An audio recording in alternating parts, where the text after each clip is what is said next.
오늘 하나님께서 저희에게 주신 말씀은 누가복음 1장 57절부터 66절까지의 말씀입니다. 누가복음 1장 57절부터 66절까지의 말씀을 우리 함께 한 목소리로 봉독하겠습니다. 함께 읽겠습니다. 엘리사벳이 해산할 기한이 차서 아들을 낳으니 이웃과 친족이 주께서 그를 크게 긍휼히 여기심을 듣고 함께 즐거워하더라. 8일이 되매 아이를 할례하러 와서 그 아버지의 이름을 따라 사가랴라 하고자 하더니 그 어머니가 대답하여 이르되 아니라 요한이라 할 것이니라 하매 그들이 이르되 내 친족 중에 이 이름으로 이름한 이가 없다 하고 그의 아버지께 몸짓하여 무엇으로 이름을 지으려 하는가 물으니 그가 서판을 달라 하여 그 이름을 요한이라 쓰매 다 놀랍게 여기더라. 이에 그 입이 곧 열리고 혀가 풀리며 말을 하여 하나님을 찬송하니 그 근처에 사는 자가 다 두려워하고 이 모든 말이 온 유대 산골에 두루 퍼지매 듣는 사람이 다 이 말을 마음에 두며 이르되 이 아이가 장차 어찌 될까 하니 이는 주의 손이 그와 함께 하심이로라. 아멘.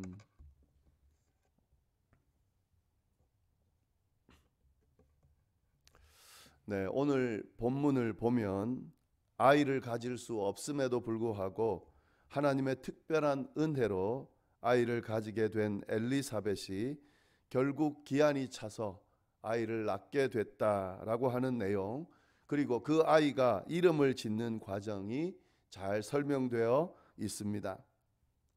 오늘 이 두 가지 내용을 가지고 우리가 말씀을 나눌 텐데요. 이 오늘 본문을 통해서 우리가 깨달을 수 있는 것은 관습대로가 아니라 하나님의 말씀을 따라 살아야 한다는 사실을 깨달을 수가 있습니다. 오늘 말씀을 보면은 사가랴와 엘리사벳은 그들의 관습대로가 아닌 하나님의 말씀대로 살았음을 잘 드러내주고 있습니다. 그 내용을 우리가 함께 보도록 하겠습니다. 57절, 58절 말씀을 먼저 보겠습니다. 엘리사벳이 해산할 기한이 차서 아들을 낳으니 이웃과 친족이 주께서 그를 크게 긍휼히 여기심을 듣고 함께 즐거워하더라. 이렇게 되어 있습니다. 엘리사벳이 아이를 낳게 되자 이웃과 친족이 주께서 그를 긍휼히 여겼다 하는 사실을 듣고 함께 즐거워했다 하는 그 내용이죠. 당연하죠. 엘리사벳 또 사가랴는 아이를 가지지 못한 부부였습니다. 나이가 많음에도 불구하고 아이를 가지지 못했던 사람들인데 거의 아이 낳는 것은 포기한 상태, 그런 상태인데 나이가 많은 그녀가 아이를 가졌다는 것, 이거 얼마나 사람들에게 놀랍겠어요. 주변에 있는 친척들, 이웃들은 아마도 더 놀랍고 이 모든 일들이 기적으로 그렇게 여겨졌을 겁니다. 그러다 보니까 아이를 낳았다 하는 소식을 듣자마자 이 사람들도 같이 와서 즐거워하고 함께 기뻐했다 하는 것, 이건 너무 당연한 거죠. 이런 분위기를 알 수가 있습니다. 이스라엘은 율례가 있죠. 아이가 낳으면 8일 만에 할례를 받게 되는데 그렇게 할례를 받게 됐을 때 그것을 함께 지켜보기 위해서 이 이웃과 친족들이 함께 축복하기 위해서 찾아왔습니다. 그리고 이렇게 할례 받는 그런 상황에서 그들을 축복하고 축하하기 위해서 찾아왔는데 보통 이스라엘의 관습을 보면은 이 할례를 받을 때에 아이의 이름을 짓게 됩니다. 그때 이 아이의 이름을 지을 때에 함께한 이웃들, 특히 친족들과 함께 의논하면서 아이의 이름을 짓게 됩니다. 오늘 본문을 보면 이 같이 온 사람들이 이름을 짓는데도 관심을 보이면서 적극적으로 의견을 내고 있다는 사실을 우리가 볼 수가 있습니다. 58절, 59절 말씀이죠. 8일이 되매 아이를 할례하러 와서 그 아버지의 이름을 따라 사가랴라 하고자 하더니, 이 할례 받는 이 아이를 축하하기 위해서 찾아온 친족들이 적극적으로 이 아이의 이름을 짓자고, 뭐라고 짓자고요? 사가랴라고 짓자고 지금 의견을 내고 있는 내용이 59절 내용이죠. 아버지의 이름을 따라서 사가랴라고 짓자. 이것이 일반적인 관습이에요. 보통 아버지의 이름을 따라서 아들의 이름을 짓게 됩니다. 이건 당연한 수순이죠. 사가랴라고 짓자라고 사람들이 그렇게 이야기를 했습니다. 특별히 이 사가랴라고 할 때 아버지의 이름을 무조건 따르는 것은 아니고요. 아버지가 더 이상 아이를 낳을 수 없게 됐을 때 이제 그 아버지의 명예를 지켜주기 위해서 그 아버지의 이름을 따른다 하는 거죠. 그러니까 지금 이 사가랴에게, 엘리사벳에게는 적절한 거죠. 적절한 제안이죠. 이 지금 아이가 낳을 수 없는 상황에서 낳았고 이 뒤에 아이를 낳는다는 것은 가능하지가 않은 상황에서 아버지의 명예, 그 명예를 위해서 사가랴라고 아버지의 이름을 짓자라고 제안한 거죠. 아주 적절한 그런 제안으로 보입니다. 그런데 그 제안을 듣고 엘리사벳이 어떻게 반응하는가? 60절 말씀을 보시면은요, 그 어머니가 대답하여 이르되 아니라고 이야기를 합니다. 엘리사벳은 그들의 제안을 이런지야 거절합니다. 그러면서 뭐라고 그러냐면 요한이라 할 것이라, 요한이라고 짓겠다, 이렇게 이야기하고 있습니다. 그랬더니 이 친족들이 또 어떻게 대답을 합니까? 61절 말씀 보시면은 그들이 이르되 내 친족 중에 이 이름으로 이름한 이가 없다 하고, 이 엘리사벳의 이야기를 듣고 친족들이 받아들이지를 않습니다. 왜냐하면 친족 중에 요한이란 이름이 없다는 이유입니다. 보통은 아버지의 이름을 따르지 않게 되면 친족 중의 이름을 따르게 됩니다. 그래서 그 가족의 명예를 위해서 그 가족의 이름 중에 하나를 가지고 오는 거죠. 그런데 지금 엘리사벳이 제안하는 요한이라고 하는 이름은 그 친족 중에 이런 이름을 가진 이가 없는 거죠. 그러니까 옆에 있던 친족들이 엘리사벳의 의견을 받아들일 수 없는 거죠. 이게 굉장한 지금 대립이 일어나고 있는 거예요. 그냥 이 이름 지으면 어때? 난 이 이름 짓겠어. 이렇게 말하는 정도가 아니라 관습을 따르지 않는 그런 엘리사벳의 모습을 지금 보이고 있습니다. 굉장한 갈등이 일어나는 상황이다 하는 거죠. 여기서 이 친족들이 이야기하는 친족 중엔 이런 이름이 없다라고 말하는 것은 요한이란 이름은 안 돼 하는 의미와, 그리고 이 친족 중에 아버지의 이름이 너가 싫다면 친족들의 이름 중에 하나라도 선택해서 그것으로 지어야 된다 하는 그런 압박이 되는 거죠.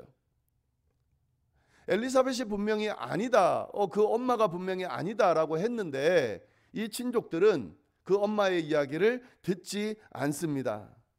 그러면서 어떻게 하냐면 그 아버지에게 다시 물어봅니다.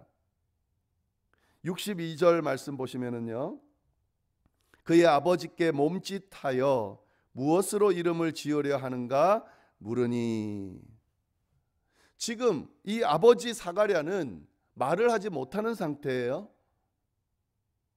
그런데 그에게 엘리사벳의 이야기를 동의하지 않고 그에게 다시 물어보는 거. 너는 어떻게 생각하냐?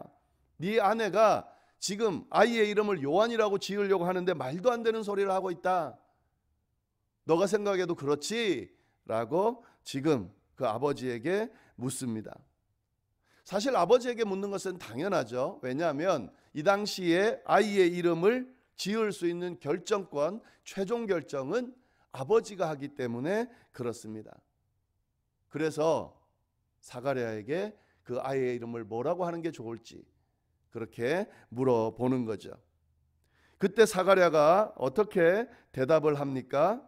63절 보시면 그가 서판을 달라 하여 그 이름을 요한이라 쓰매 다 놀랍게 여기더라.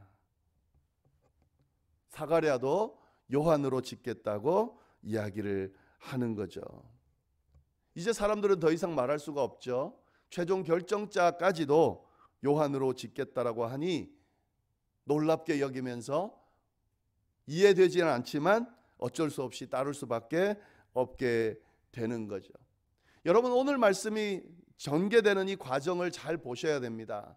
아이의 이름을 짓는 과정에서 관습대로 따라야 된다라고 하는 그 압박 가운데에 그 관습을 따르지 않고 아이의 이름을 요한이라고 짓는 이 과정 가운데 이 두 사람이 보여주는 믿음의 모습을 우리가 볼 수 있어야 한다 하는 거죠. 사가랴와 엘리사벳은 아주 뛰어난 믿음의 모습을 보여주고 있습니다. 이 요한이라는 이름은 어디로부터 받은 걸까요? 천사가 잉태 소식을 전해줄 때 요한으로 지으라고 이야기를 했습니다. 결국 이것은 하나님께서 주신 말씀이고 하나님께서 그 말씀을 통해 이름을 주셨기 때문에 이 두 사람은 그 하나님의 말씀을 지금 따르고 있는 거죠. 여러분, 이것이 아주 중요합니다. 관습이 아닙니다. 전통이 아니에요. 하나님의 말씀을 따르는 것이 더 중요합니다. 만약에 그 관습과 전통이 하나님의 말씀과 동일한 거라면 따라도 되죠. 따라야 하죠. 그러나 만약에 그것이 대립될 때에는 하나님의 말씀을 선택하고 따르는 것이 아주 중요하다 하는 거죠. 사실은 쉽지 않은 선택이에요. 말씀드렸듯이 관습이라고 하는 것, 전통이라고 하는 것은 많은 사람들이 오랜 시간 동안 지켜오는 것이고 또 지켜야만 하는 것이고 지키지 않을 때는 압박이 올 수밖에 없는 그런 것들입니다. 그러나 그런 상황에도 이 두 사람은 하나님의 말씀을 따르고 있다 하는 거죠. 인간적으로 가능하지 않은 상황에서 아이를 잉태하는 그 과정과 그리고 아이를 이렇게 낳게 되는 이 과정 안에서 하나님이 역사하고 계시다는 것을 확실히 믿으면서 하나님의 말씀에 따라 아이의 이름을 요한이라고 짓는 이 장면은 굉장히 극적이면서도 아주 아름다운 믿음의 모습을 드러내고 있다라고 하는 사실을 우리가 잘 볼 수 있다 하는 거죠. 이 사람들에게 있어서 하나님의 말씀보다 더 중요한 것은 없었다는 사실을 우리가 잘 알 수 있습니다. 여러분, 이 모습은 이 두 사람의 모습만이 아니에요. 우리 믿는 자들의 모습이어야 합니다. 우리 믿는 자들이 따라야 되는 기준이 뭔가? 하나님의 말씀이에요. 내 경험이나 내 생각이나 또 주변의 생각이나 지금까지 해오던 그런 관습이나 전통이 아니라 하나님의 말씀이 기준이 되고 그 말씀대로 따라야 하는 것이 바로 우리 신앙인들의 자세다 하는 거죠.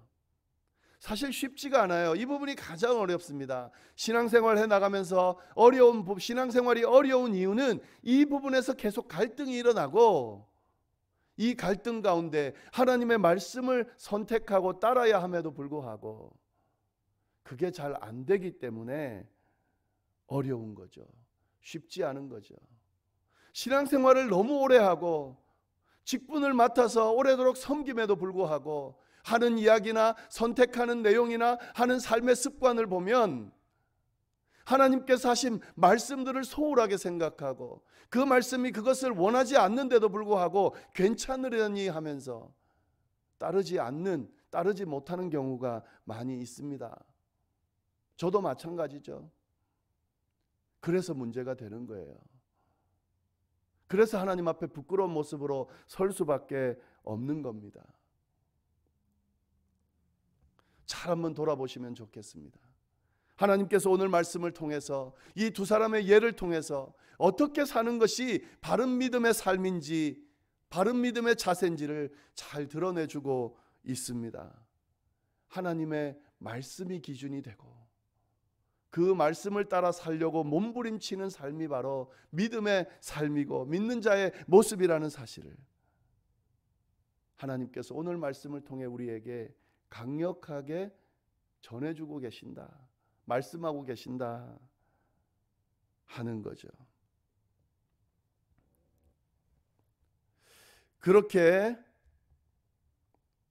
사가랴가 그렇게 결정했을 때 어떤 일이 일어났는지 보면은요, 이에 그 입이 곧 열리고 혀가 풀리며 말을 하여 하나님을 찬송하니 그 근처에 사는 자가 다 두려워하고 이 모든 말이 온 유대 산골에 두루 퍼짐에 듣는 사람이 다 이 말을 마음에 두며 이르되 이 아이가 장차 어찌 될까 하니 이는 주의 손이 그와 함께 하심이로라.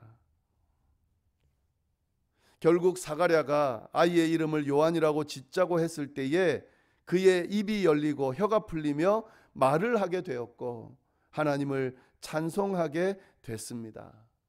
하나님의 말씀대로 시행했을 때에 일어난 일입니다. 뿐만 아니라 이 소식은 근처에 사는 자가 다 듣고 두려워하게 됐으며 그 모든 사건이 유대 산골에 두루 퍼지게 됐다. 이것이 말씀을 순종했을 때 드러난 결과다 하는 거죠. 하나님의 말씀을 따를 때에 문제가 해결됩니다. 하나님의 말씀을 따를 때에 기적이 일어납니다. 하나님의 말씀을 따를 때에 사람들도 놀라게 됩니다. 하나님의 말씀을 따를 때에 사람들도 그 하나님을 다시 보게 되고 그 하나님을 따르는 역사가 일어나게 된다 하는 거죠. 기독교가 힘을 잃는 이유는, 신앙인들이 힘을 잃어가는 이유는 하나님의 말씀대로 살지 않기 때문에, 말씀을 따르지 않기 때문에 그렇게 힘을 잃게 되는 거죠. 왜 나는 열심히 신앙생활 하는데, 나는 신실하게 하나님 앞에 서려고 몸부림쳤는데 왜 많은 사람들이 인정해 주지 않을까? 내 믿음을 본으로 삼지 못할까? 하나님의 말씀대로 내가 정말 살고 있는지 한번 돌아볼 필요가 있겠습니다. 말씀대로 살면 이런 놀라운 일이 일어난다는 사실을 다시 한번 우리가 생각하면서 하나님의 말씀대로 사는 삶이 올 한 해 되기를 간절히 바라는 마음, 그 마음으로 결단하고 기도할 수 있기를 간절히 바랍니다. 결국 이 아이가 태어나게 되고요, 세례 요한이라고 하는 이름을 가지게 되고 이 아이가 자라게 되고 결국 말라기 이후에 400년 동안 예언자가 세워지지 않는 이 암흑기 시대를 끝내고 하나님의 말씀을 선포하고 메시아를 소개하는 놀라운 역할을 이 세례 요한이 감당하게 됐다는 사실을 우리가 기억하면서 우리에게도 이런 놀라운 일들이 많이 일어날 수 있기를 간절히 바랍니다. 기도하겠습니다. 하나님 아버지, 오늘 또 귀한 말씀을 통하여 우리에게 깨달음을 주시고 또 도전하여 주시고 하나님의 자녀답게 그리스도인답게 살라고 또 우리를 이끌어 주시고 인도하여 주시니 감사를 드립니다. 하나님, 오래도록 신앙생활을 해왔습니다. 그저 그렇게 마무리하지 않게 정말 멋지게 신앙인답게 마무리하게 주여 우리를 붙들어 주옵소서.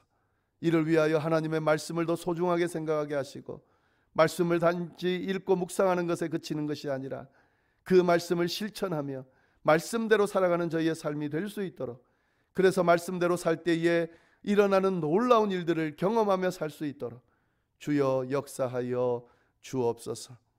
하나님, 이어서 개인적으로 각자의 희망을 가지고 기도할 때에 하나님, 그 기도가 하나님의 마음을 움직이는 기도, 응답받는 기도가 될 수 있도록 주여 역사하여 주옵소서. 함께하여 주시기를 간절히 바라고 살아계신 예수님의 이름으로 기도드립니다.